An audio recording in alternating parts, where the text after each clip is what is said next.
বন্ধুরা, আবার একটা নতুন রেসিপি নিয়ে চলে এলাম তোমাদের মাঝে। তো দেখতে পাচ্ছ কড়াইয়ে তেল দিয়ে দেওয়া হয়েছে। দিয়ে দেখো একটু পাঁচফোড়ন দিয়ে দিলাম।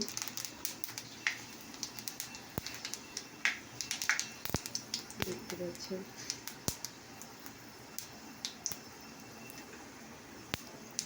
দিয়ে দেবো পেঁয়াজটা পিছনে একটা পেঁয়াজটাকে একটু ভালো ভালো করে নিতে হবে। তো দেখো পেঁয়াজটা ভাজা হয়ে গেছে। আর এদেরকে এখানে ঝিঙে আলু কেটে রেখেছি, এটা দিয়ে দিলাম।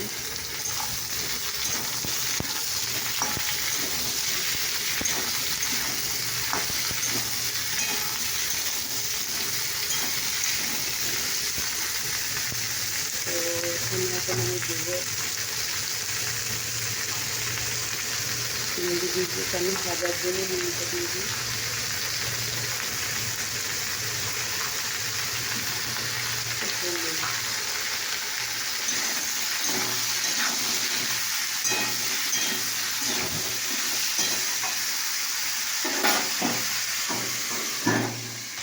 ঠিক আছে বন্ধুরা, কষা হয়ে গেছে। তা জল দিয়ে দিলাম, ওটাকে জিরে গুঁড়ো দিয়ে দিলাম, আর একটু লঙ্কা গুঁড়ো দিয়ে দিলাম। এবার এটাকে কষতে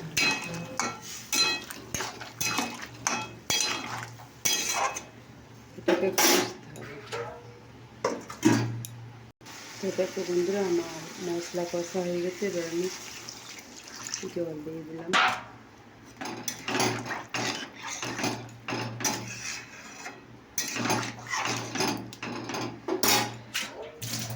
দেখতে পাচ্ছ, এবার আমি ঢাকা দিয়ে দেবো, আবার সেদ্ধ হবে। তো দেখো বন্ধুরা, আমার এই রেসিপিটা কিন্তু হয়ে এসছে। দেখতে পাচ্ছি আলু সেদ্ধ হয়ে গেছে।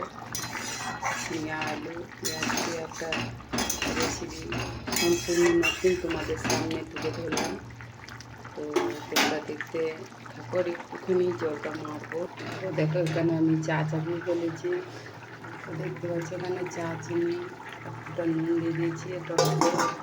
আর এটা দেখো, এটা কিছু একদম বেশি কিছু মশলা লাগেনি।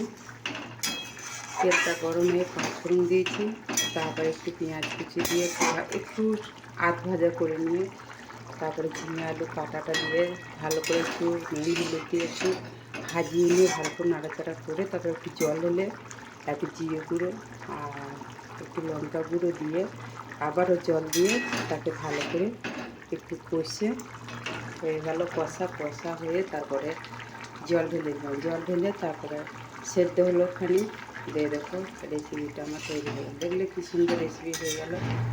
তো এই রেসিপিটা তোমাদের কেমন লাগলো অবশ্যই কমেন্ট করে জানিও। তো চলো টাটা, বাই বাই, আজকের মতো রাখি।